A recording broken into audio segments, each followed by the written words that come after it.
want you each to pick one name that you can see, and I want you to remember that name, dedicate that name to memory. That name, it represents more than just a battle, more than just naval tactics, strategy, or historical facts. The name you chose represents hundreds, thousands, or even hundreds of thousands of Americans, sailors, and Marines, naval officers who were once just like you, who rose to answer the call to service, who rose to the challenge of their age, and chose to risk all in the service of others.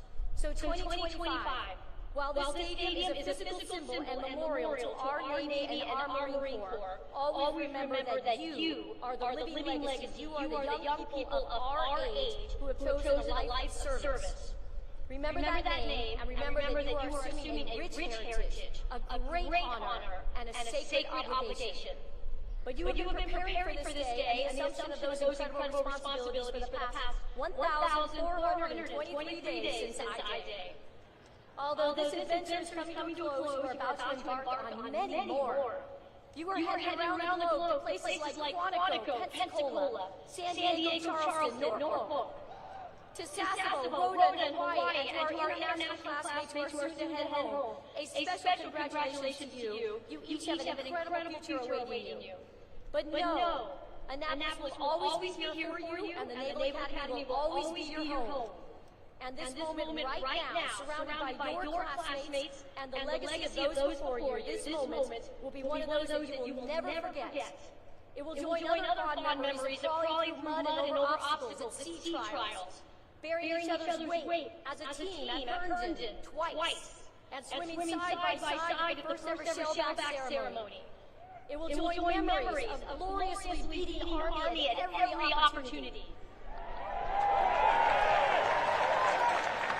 Of morning workouts with classmates before the sun is risen, the intensity of finals weeks, of incredible summer trainings across the globe that help you find your operational calling, to your exceptional academic research capstone projects, and to the world-class musical and theatrical performances that showcase immense talent. And all of those shared experiences culminated today in your commissioning. And while today is the end of one chapter, it's the beginning of their careers as Navy and Marine Corps officers. On I-Day, you represented different corners of our nation and globe with different life circumstances and experiences. But now, at commissioning, you are a proud class of ethical warfighters who better understand the sacred oath you first took 4 years ago and will soon take again today. While we can never know with certainty what the future will hold for you or for our country, we do know that you are assuming a vital role. Your sacred obligation to our nation is to be prepared and to make sure that you and those that you lead are ready to both preserve peace and decisively win when called upon. Vice President Vance, Secretary Phelan, Commandant Smith, Acting CNO Kilby, and to all my shipmates out of the fleet, I want you to know the class of 2025 is strong. They are prepared and they are ready.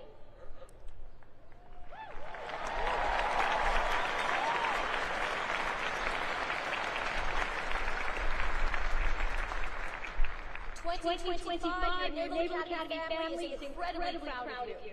I'm incredibly proud of you, and I can't wait to see what you will accomplish in the years ahead. It is now my pleasure to introduce our 79th Secretary of the Navy, the Honorable John C. Phelan.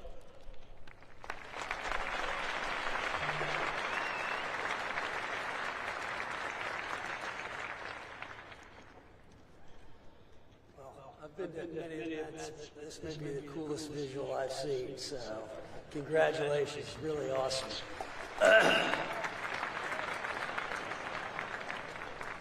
Mr. Vice President, Commandant, Acting Chief of Naval Operations, Superintendent, distinguished guests, faculty, staff, families, and most importantly, the class of 2025, good morning. Admiral Davies, thank you for the kind introduction. Serving as the 79th Secretary of the Navy is a privilege of my lifetime, and I thank President Trump for his trust and confidence in appointing me to this role. And it's a particular honor to welcome and thank Vice President JD Vance for his presence today. As a Marine and combat veteran, Vice President Vance represents what makes this nation great. Courage forged through hardship, service defined by humility, and deep, unshakable belief that this country is worth fighting for. From the hills of Ohio to the battlefields of Iraq, and now to the halls of leadership in the White House, Vice President Vance's journey reminds us that honor is not given, it is earned. Thank you, Mr. Vice President, for your example, your service, and your continued leadership.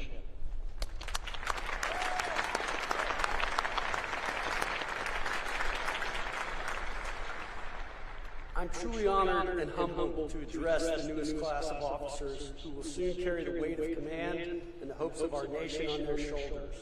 You have earned the right to wear the uniform, not merely through the rigor of academics or the trials at Bancroft Hall, but through your daily commitment to something larger than yourselves. Today is a celebration, but is also a moment of transition. In a matter of days, you will be entrusted with lives, with missions vital to our national security, and with the legacy of those who came before you. From today forward, you are more than midshipmen. You are leaders in the Navy and Marine Corps, officers in a force that stands guard over freedom on every ocean, in every time zone, every hour of every day. That's no small thing. But let me be honest with you. What you're about to step into is not easy. The pace of change is accelerating. The threats are growing more sophisticated.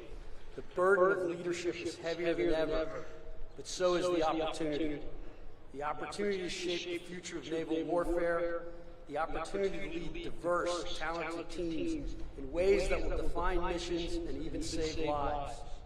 The opportunity to be exactly the kind of leader the world needs now. Smart, grounded, resilient, humble, and courageous.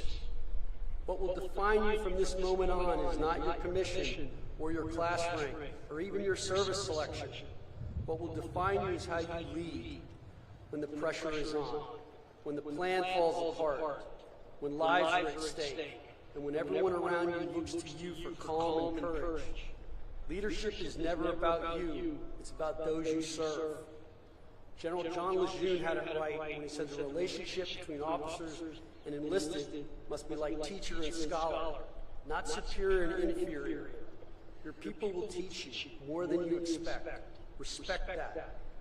Learn from them. Lead them well. You are not simply to give orders. You are to grow those under your command into something better. Instill in them the core values of honor, courage, and commitment, not just with words, but through example.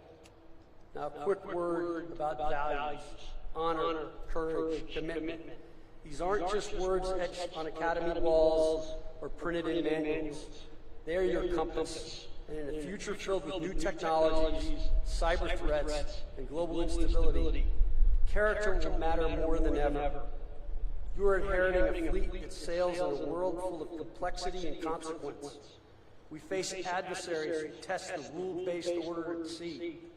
We operate in an environment where innovation moves at the speed of relevance, and we must be agile, accountable, and adaptive.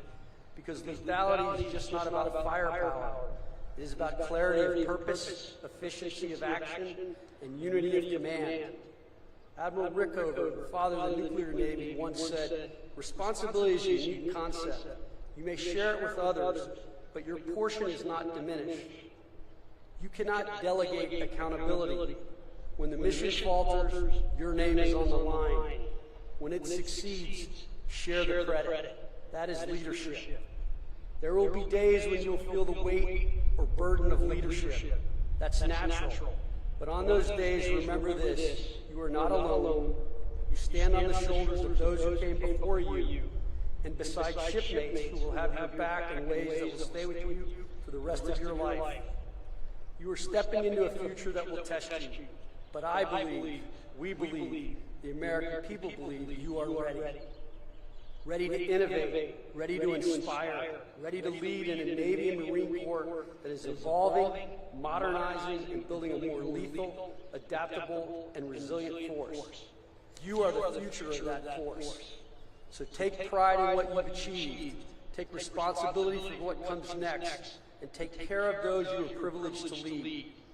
Your commission is more than a contract. It is a covenant with the American people.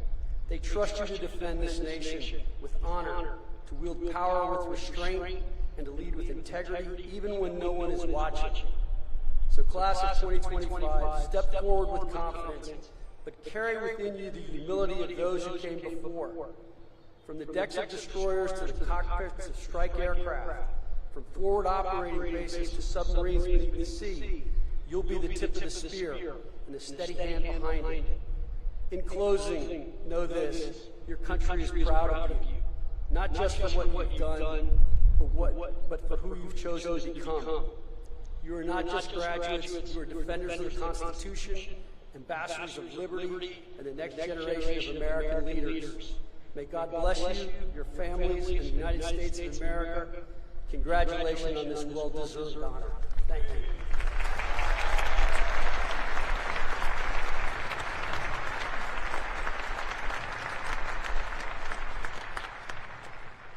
Ladies and gentlemen, it is my honor to introduce the 50th Vice President of the United States, the Honorable JD Vance.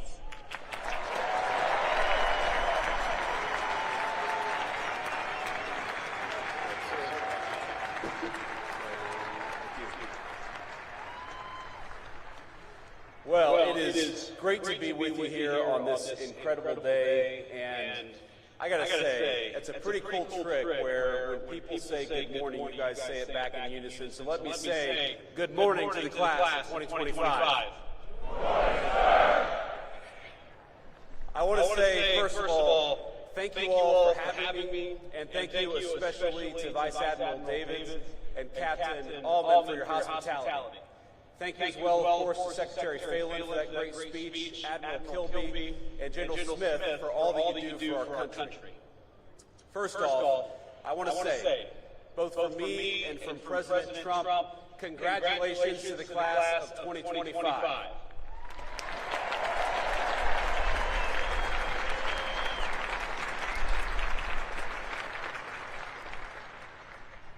I want to say congratulations not just to you all, because you all certainly earned a great honor, but congratulations to the families, the friends, the faculty, plus the other midshipmen and service members who join us on this beautiful morning and share in this incredible day.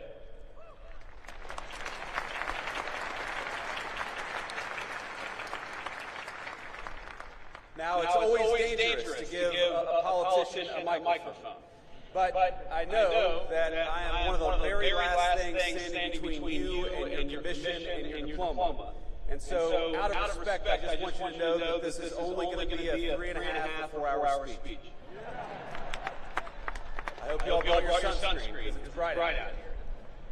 But today is such an incredible day for you. Tonight, you'll celebrate in the finest tradition of the United States Naval Academy with great food and, of course, maybe a little drink.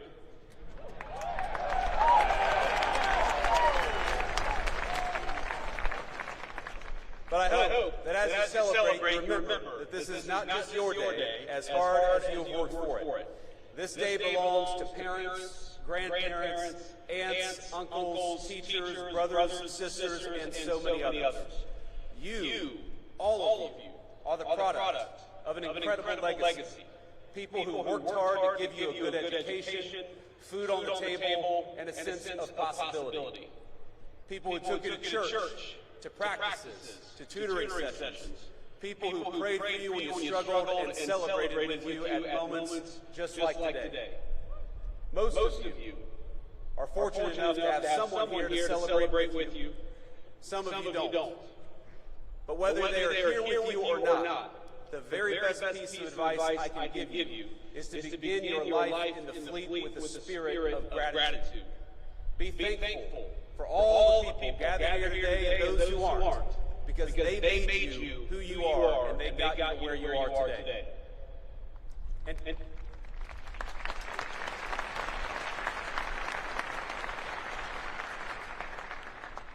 And I hope you'll take from that gratitude a sense of duty.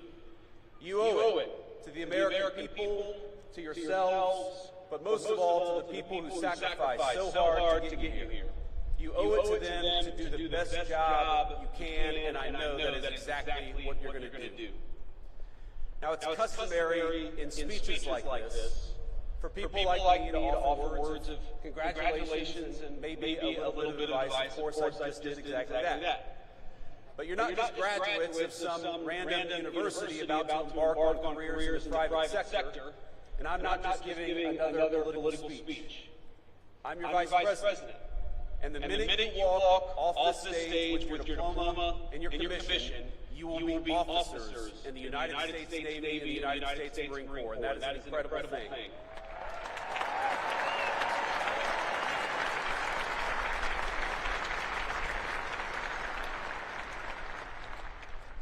You will be leaders of men and women in our armed forces. So while President Trump and I congratulate you on this incredible achievement, I also thought it would be appropriate to tell you a bit about how the President and I think of your mission in this new and very dangerous era for our country. Now, last week, the President took a very historic trip to the Middle East, meeting with heads of state in Qatar, Saudi Arabia, and the United Arab Emirates. Most of the headlines focused on the trillions of dollars of new investment the President secured for our country, and that's, of course, an important thing. But I actually think the most significant part of that trip is that it signified the end of a decades-long approach in foreign policy that I think was a break from the precedent set by our founding fathers. We had a long experiment in our foreign policy that traded national defense and the maintenance of our alliances for nation-building and meddling in foreign countries' affairs, even when those foreign countries had very little to do with core American interests. What we're seeing from President Trump is a generational shift in policy with profound implications for the job that each and every one of you will be asked to do. Now, following the collapse of the Soviet Union, our policymakers assumed that American primacy on the world stage was guaranteed. For a brief time, we were a superpower without any peer. Nor did we believe any foreign nation could possibly rise to compete with the United States of America. And so our leaders traded hard power for soft power. We stopped making things, everything from cars to computers to the weapons of war, like the ships that guard our waters and the weapons that you will use in the future. Why do we do that? Well, too many of us believe that economic integration would naturally lead to peace by making countries like the People's Republic of China more like the United States. Over time, we were told the world would converge toward a uniform set of bland, secular, universal ideals, regardless of culture or country. And those that didn't want to converge, well, our policymakers would make it their goal to force them by any means necessary. So instead of devoting our energies to responding to the rise of near-peer competitors like China, our leaders pursued what they assumed would be easy jobs for the world's preeminent superpower. How hard could it be to build a few democracies in the Middle East? Well, almost impossibly hard, it turns out, and unbelievably costly. And it wasn't our politicians who bore the consequences of such a profound miscalculation. It was the American people, to the tune of trillions of dollars, but more than anyone, it was borne by the people who were in your shoes just a few short years ago, by our service members and their families. The tens of thousands of warfighters who sacrificed precious time, energy, and in some cases their very lives in the line of duty. They are the ones who bore the cost of past failure. Our leaders abandoned clearly stated strategic goals for lofty, often incoherent abstractions. This is how, for example, we wound up chasing a $230 million year in Gaza that worked for a grand total of 20 days while injuring over 60 American service members in the construction and maintenance of that pier. Our government took its eye off the ball of great power competition and preparing to take on a peer adversary. And instead, we devoted ourselves to sprawling, amorphous tasks, like searching for new terrorists to take out while building up faraway regimes. Now, I want to be clear. The Trump administration has reversed course. No more undefined missions. No more open-ended conflicts. We're returning to a strategy grounded in realism and protecting our core national interests.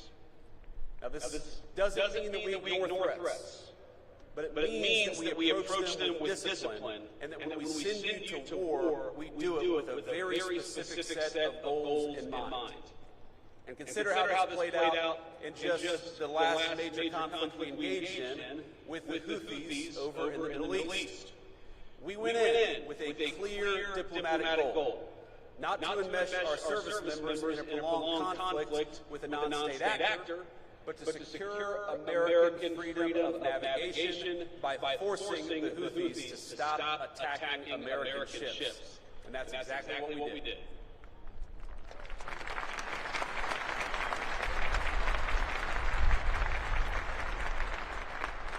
We pursued that goal through overwhelming force against Houthi military targets. In just the first 100 days of the administration, we were able to reach a ceasefire and a conflict that had been ongoing for nearly 2 years.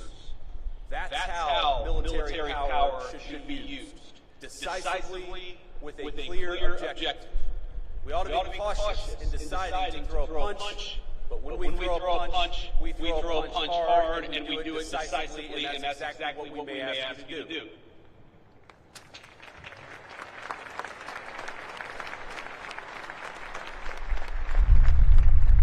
Now that shift in thinking from ideological crusades to a principled foreign policy will help restore the credibility of American deterrence in 2025 and beyond. With the Trump administration, our adversaries now know when the United States sets a red line, it will be enforced. And when we engage, we do so with purpose, with superior force, with superior weapons, and with the best people anywhere in the world.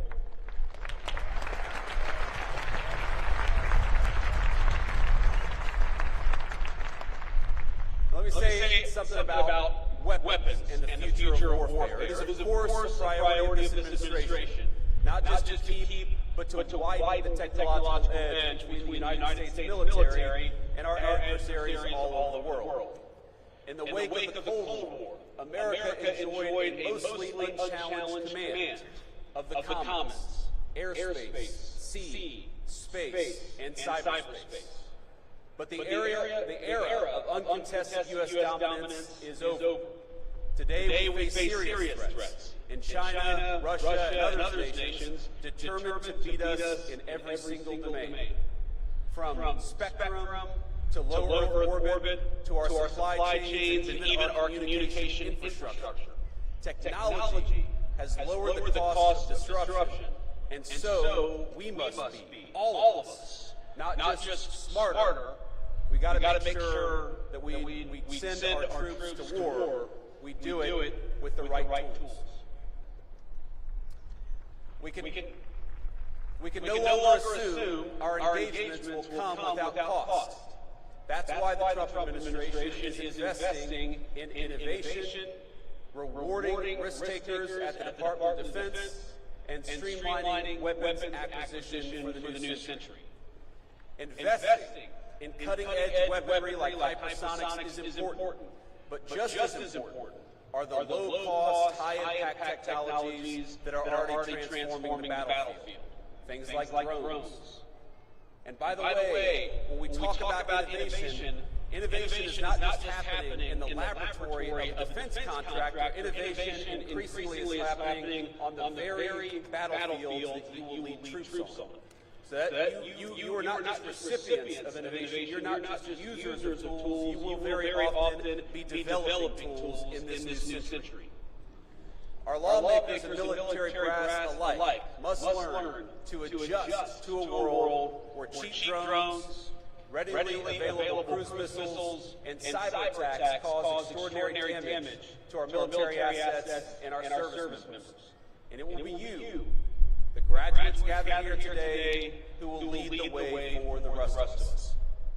Your service will bring new challenges and environments, including ones unfamiliar even to those who served before you. You will deploy new equipment, new systems, and new technology. And through those experiences, it is you who will learn, who will teach others, and will help our services in our entire country adapt to the future we're confronting.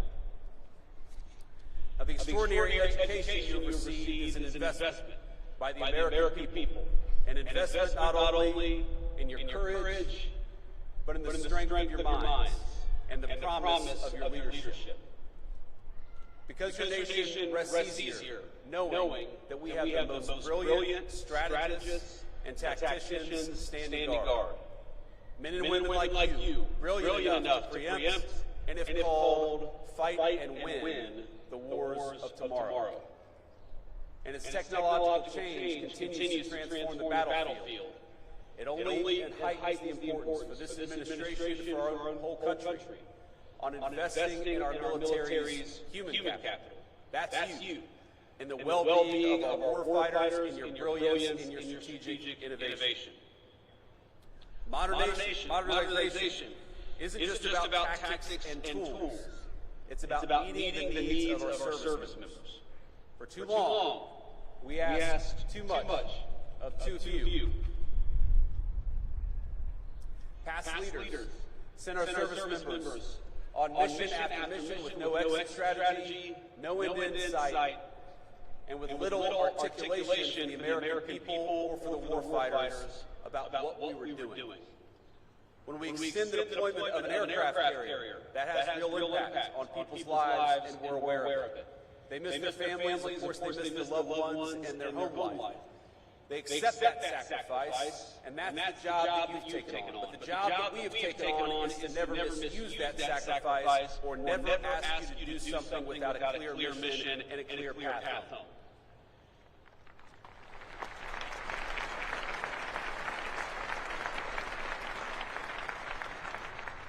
The Trump administration recognizes that our most valuable resources, it's you. It's young people who are brave enough to put on the uniform and risk your life for this country. And we promise, I promise, to cultivate that resource, to protect it, and to use it only when the national interest demands. And what makes your new life so unique is that you must take multiple perspectives. You will be junior officers, of course, answerable to commanders, captains, admirals, generals, and people like me. You will have to follow orders, even when you don't want to. And if I can offer one piece of advice from a junior enlisted guy to a bunch of new officers, to say that when you say, all do with all due respect, that is not a get-out-of-jail-free card. I got you guys are laughing back here. I got chewed out more times than I can remember because I assumed that I could say whatever I wanted to, so long as I said with all due respect for it. That's not how it works out. You learn that the hard way. But importantly, you are not just following orders. More often than not, you will be giving them. And just as I see you as our most precious resource, so you must see the men and women who call you sir and ma'am as your most sacred charge. You will not just be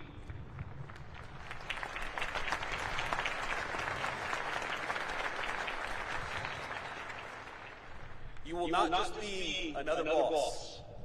You will counsel them through triumph and tragedy. You will learn that there is no clear line between personal and professional for officers in the Navy and Marine Corps. But I encourage you to see them not just as people who must follow your orders, but as leaders in their own right, with incredible wisdom and incredible potential. Now this is shocking to think about, but there are senior enlisted people who started their careers in the Navy or the Marine Corps before you were born, who will call you sir and ma'am and follow your orders. Think about what an incredible honor that is. And think about what an incredible opportunity it is, not just to lead these men and women, but also to learn from these men and women. And that is the task before you.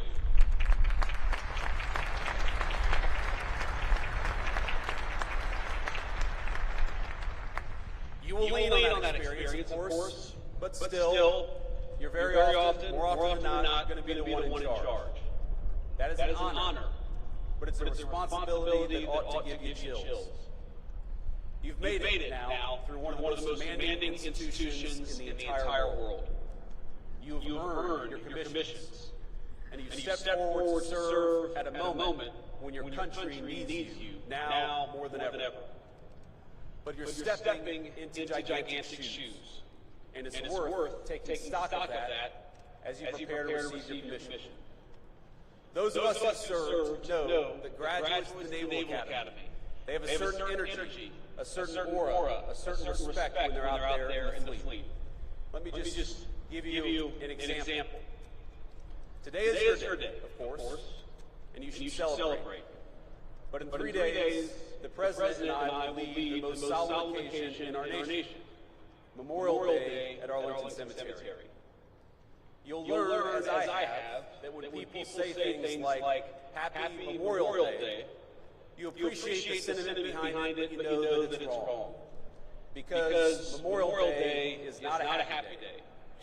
And Memorial Day is not for those who served and came home. It is for those who served and didn't. Every Memorial Day, I think about a graduate of this institution, Major Megan McClung. She was an officer I served with. She was bright, tough, and incredibly dedicated to her job. She arrived in Iraq not long after me and was killed in action not long after that. She loved this institution. And like so many that came before her, she built on its legacy in the way that she served her country. Now, there are so many stories of great service in this institution. I look at these signs on this stadium, Belleau Wood, Midway, Guadalcanal. These are battles I read about in history books or learned about when I was a United States Marine. If you just try to read a list of the people who served after graduating from this institution, the list is almost so long you can't get through it. Senior leaders, Commandants of the Marine Corps, Chiefs of Naval Operations, astronauts, great business leaders, and even a few lowly politicians have graduated from the United States Naval Academy. Their service is an incredible legacy that they have passed on to you. And you are the bridge that connects the incredible heritage of this institution to the future duties and responsibilities your country needs you to perform. That's an incredible honor, but it's also an incredible responsibility, and I hope you take it seriously. People will look at you as graduates of the Naval Academy in a different way than they look at most of the people that you will meet every single day. They will look at you that way, yes, because you worked hard, and yes, because you deserve this day, but they will also look at you differently because you stand on the shoulders of giants. And 20, 30, or 40 years from now, there are giants there are people who are going to be standing on your shoulders. So please remember that. Please take it seriously. And please recognize that you become part of a brotherhood and sisterhood that will enable you to do great things, that will support you as you do them, but will ask you to give back as you should in return. You are the inheritors of a national tradition dating back 250 years. It began with John Paul Jones, and the founders of this country asked the United States Navy to take on the most powerful Navy on Earth, and we won. Our first patriots knew the stakes. They did not seek out war. They did everything they could to advocate and petition for their own liberties. But when the time came, they raised the military, they raised the Navy, and they fought like hell. They are examples, lives on in all of you. In their courage, we see the roots of your calling to be strong but not reckless, to seek peace but never at the expense of liberty, to hold firm to your convictions, even when the cost is high. Now, I want to say to all of you, I've been Vice President for all of about 120 days. And this summer, I will celebrate my 41st birthday. But I have never, in those 41 years, been so proud as I am today. To honor you, to celebrate you, and to congratulate you on a job well done.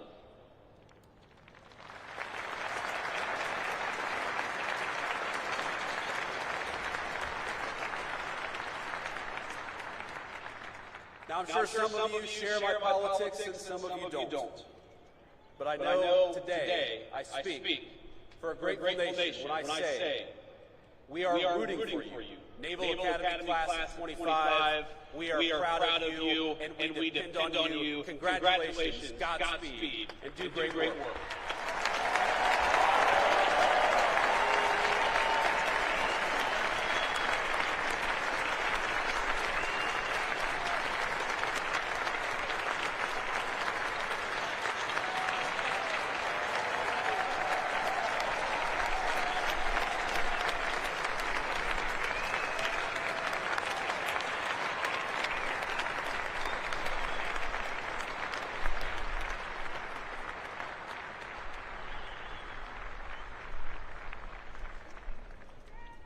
Thank you, sir.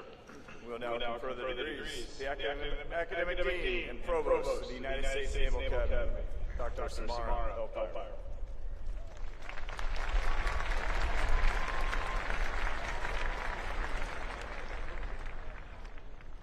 Successfully completing the requirements and demands of a Naval Academy education is no small feat. From I-Day to today, it's a steady dose of challenges, ranging from academic to athletic to leadership and character development.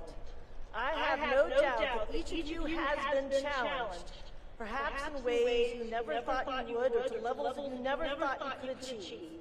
But you rose to that challenge, and we congratulate each of you for doing so. To the families and friends of these soon-to-be Naval Academy graduates and officers, these soon-to-be ensigns and second lieutenants, and to the faculty and staff here today as well, I would like to thank you and congratulate you. The rare graduate is the one who never needed the support of family, friends, and mentors. These graduates, like the tens of thousands before them, have depended on your support and encouragement, and you were there for them when they needed it the most. I know you are proud of their success, and we are most grateful to you for your role in that success.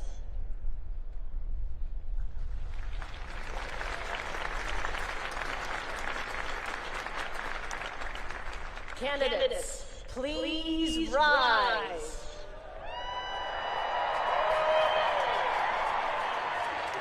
Admiral Davids, on behalf of the faculty of the United States Naval Academy, I present these candidates for the baccalaureate degree and recommend that this degree be conferred upon them.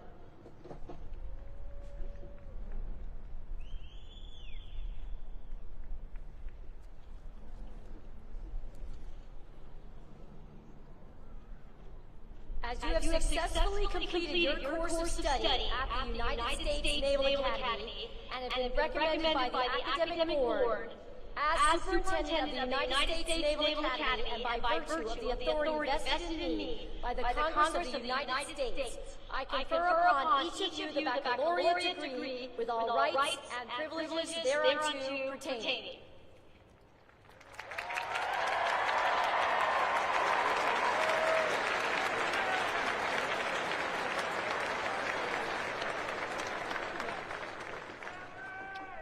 Please be seated.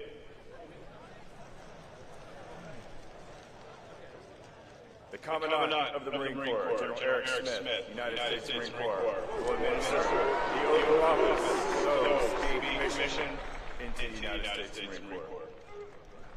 General Smith, I present 257 midshipmen of the graduating class of 2025 to be commissioned into the Marine Corps.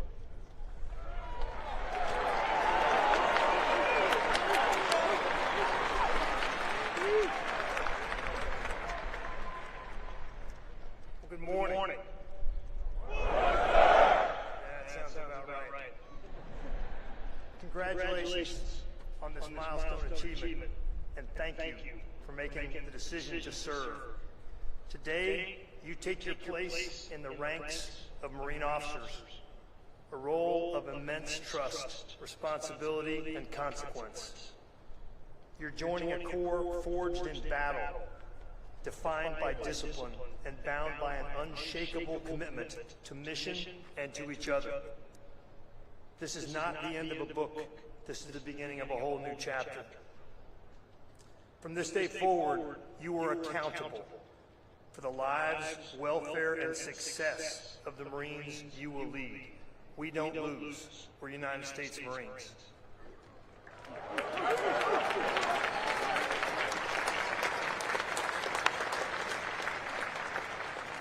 Your Marines won't follow you because of your rank. They'll follow you because of your example, your judgment, and your character. You're inheriting a legacy built by those who led with courage at Belleau Wood, ingenuity at Incheon, and resolve in Ramadi. The legacy is now yours to carry, to protect, and to pass on to the next generation of Marines. The oath you're about to take is a pledge to defend the Constitution, to uphold our values, and to lead with honor at all times. It binds you to something greater than yourself, to the nation, the Corps, and the Marines, who will look to you for strength when it matters most, when the chips are down. You are not entering the unknown. You're stepping into a tradition of excellence, guided by those who came before you and supported by those who now stand beside you. The path ahead will be the most demanding period of your life, but it will also be the most rewarding work you'll ever do. We're proud to welcome you into the Marine Corps as officers. The nation expects much from you, and we know that you're ready. Graduates to be commissioned in the United States Marine Corps, rise.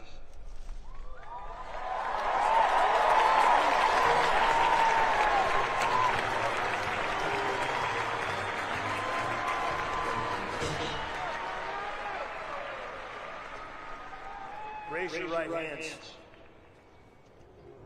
Having been appointed as Second Lieutenant in the United States Marine Corps to rank from 23 May 2025, I'll ask you this. Do you hereby accept such appointment? And do you solemnly swear that you will support and defend the Constitution of the United States against all enemies, foreign and domestic? That you will bear true faith and allegiance to the same? That you take this obligation freely, without any mental reservation or purpose of evasion, and that you will well and faithfully discharge the duties of the office on which you are about to enter, so help you God.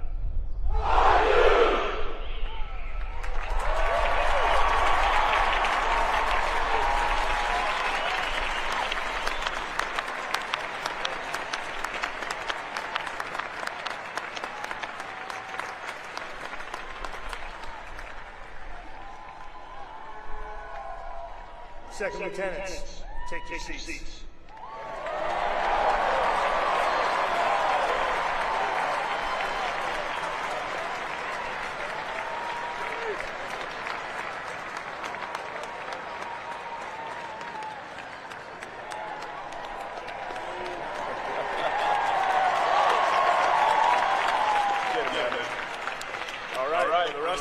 The Acting Chief of Naval Operations, Admiral Kilby, United States Navy, will administer the oath of office to those being commissioned into the United States Navy. Admiral Kilby, I present 764 midshipmen of the graduating class to be commissioned into the Navy.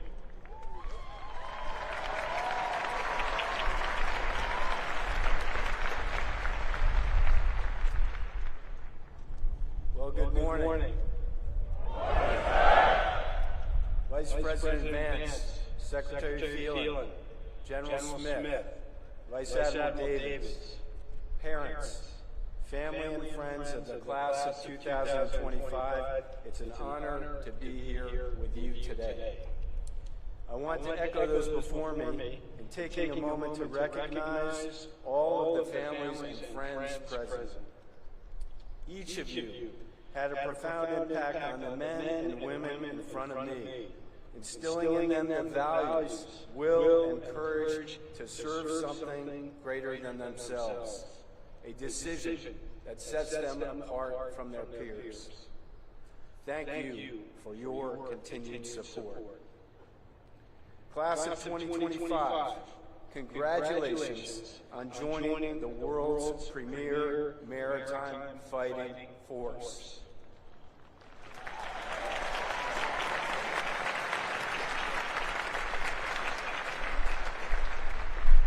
For 250 years, the United States Navy has provided our nation with the sea power and sea control needed to preserve our security, prosperity, and economic wealth. This year has been no different. Just take a look at our actions in the Indo-Pacific, in the Red Sea, and at the southern border. Soon, you will take your place in this Navy, delivering lethality and combat credibility against our nation's adversaries. I can think of no better time to join our fleet, and I can think of no better group of officers to meet this opportunity. Class of 2025, don't underestimate the significance of today. 39 years and 2 days ago, I was sitting right where you are, here in the Navy Marine Corps Memorial Stadium. And in just a few moments, you will raise your right hand and swear an oath to the Constitution. You will be joining millions of Americans throughout our nation's rich history who have taken the same oath to support, protect, and defend. I am counting on you to uphold these same ideals that your predecessors fought for, to uphold our Navy's legacy, to honor, courage, and commitment. As I close, let me leave you with a few thoughts. First, service is a gift. It's a gift to our nation, and a gift that I know you've learned to appreciate. Wear your uniform with pride.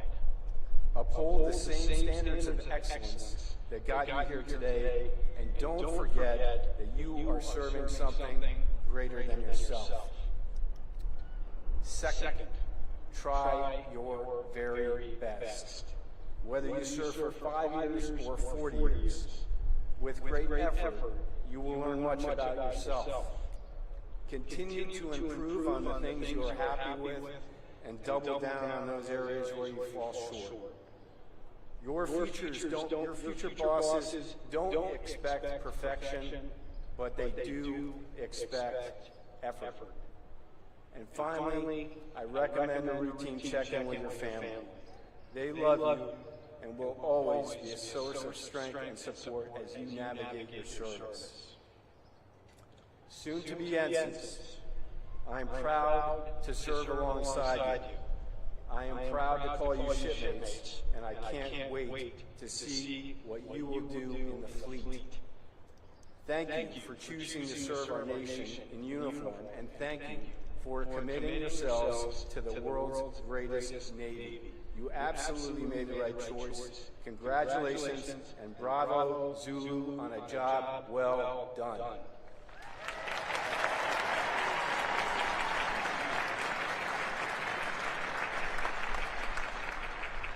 Graduates to be commissioned in the United States Navy, please rise.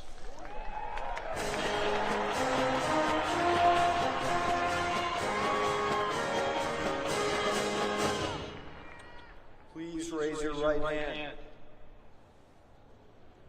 Having been appointed an ensign in the United States Navy to the rank from 23 May 2025, do you solemnly swear that you will support and defend the Constitution of the United States against all enemies, foreign and domestic, that you will bear true faith and allegiance to the same, that you take this obligation freely, without any mental reservation or purpose of evasion, and that you will well and faithfully discharge the duties of the office on which you are about to enter.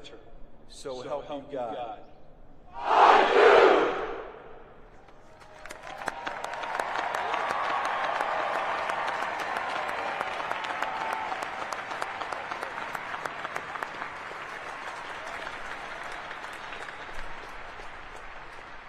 Ensigns, seats.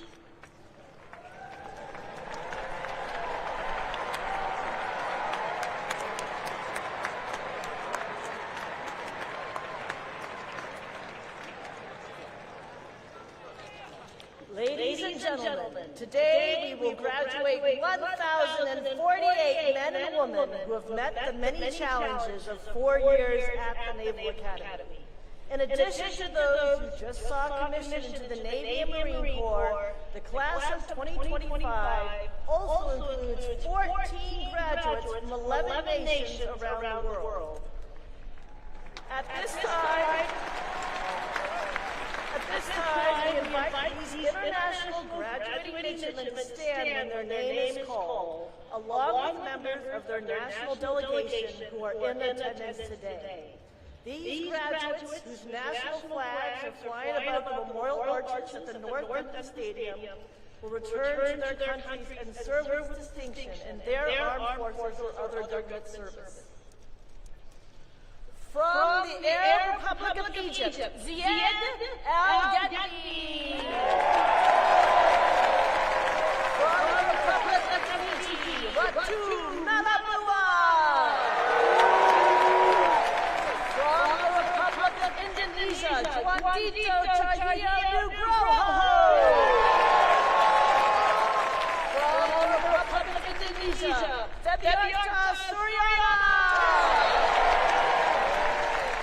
From the Kingdom of Jordan, Tarek El-Zabah.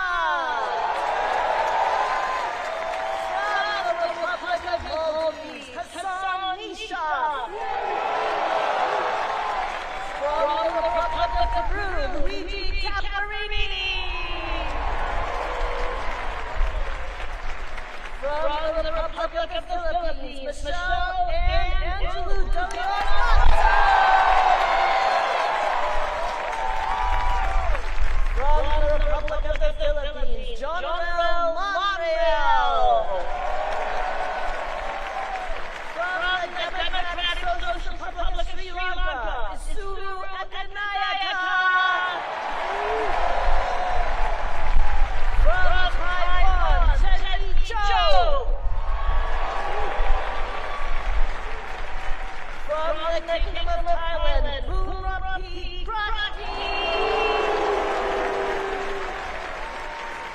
From the Republic of Tunisia, Muhib Ben Mehta. From the Republic of Tunisia, Mohammed Jeremy.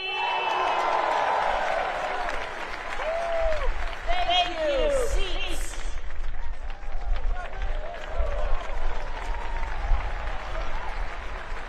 Today's graduates join the more than 90,000 men and women who have graduated from the Naval Academy since its founding in 1845.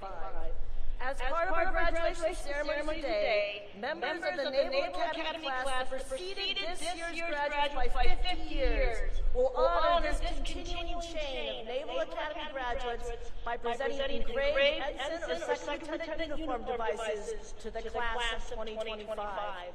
Several members of the class of 1975 are listed in your program and are here today to participate in this special recognition of Naval Academy graduates' contributions across the decades. Please join me in recognizing and applauding these distinguished graduates.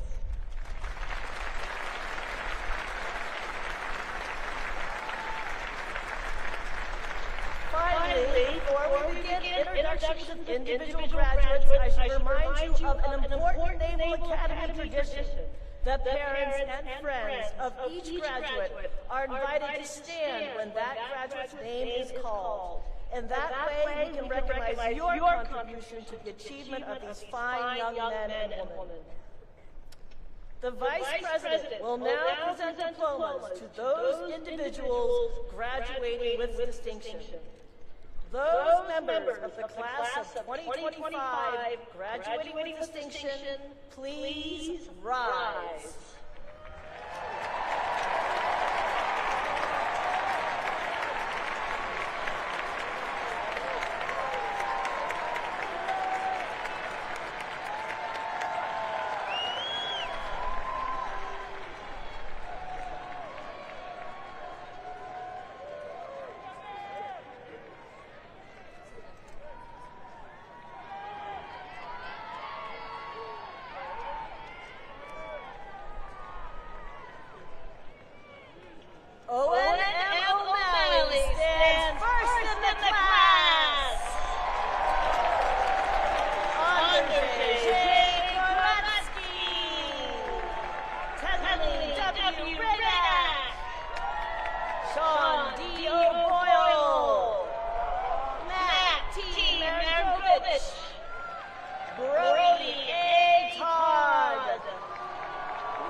Demetrius S. Bush.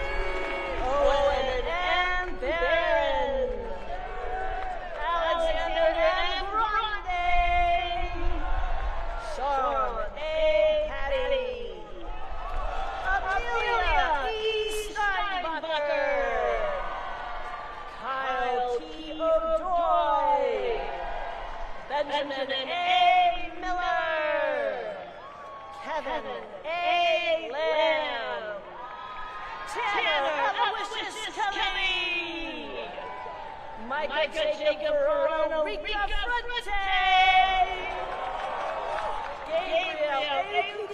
Len, Andrew W. Fickle, Samuel J. Beatty, Matthew Brian Coleman, Walker H. French,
the Vice President, the Secretary of the Navy, the Acting Chief of Naval Operations, the Commandant of the Marine Corps, the Superintendent, and the Commandant of Midland will now present diplomas to members of the graduating class individually by company.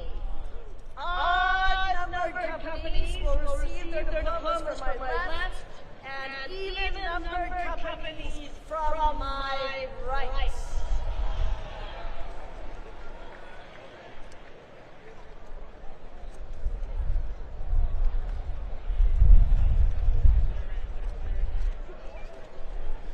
From the first company, Sanjana Basumale. From the second company, Carl Gabriel and Adriana. Joshua J. Cofer. Maya E. Marcelo. Benjamin W. Countess. Robert L. Benson.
Davina D. Mather.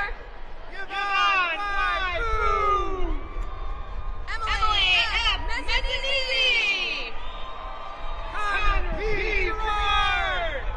Nicholas A. Munoz. Jenna H. Hahn. Colin M. Ramos.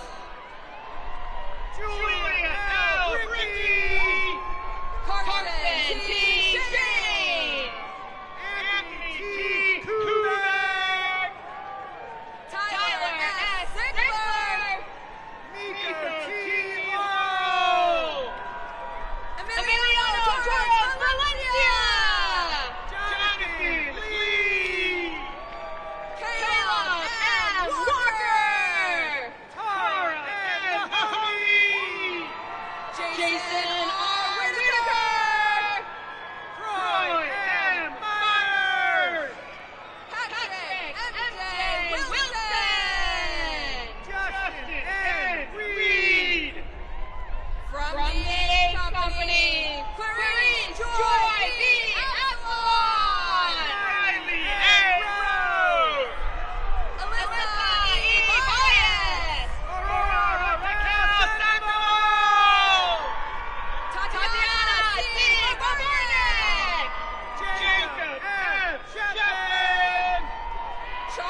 Kiki!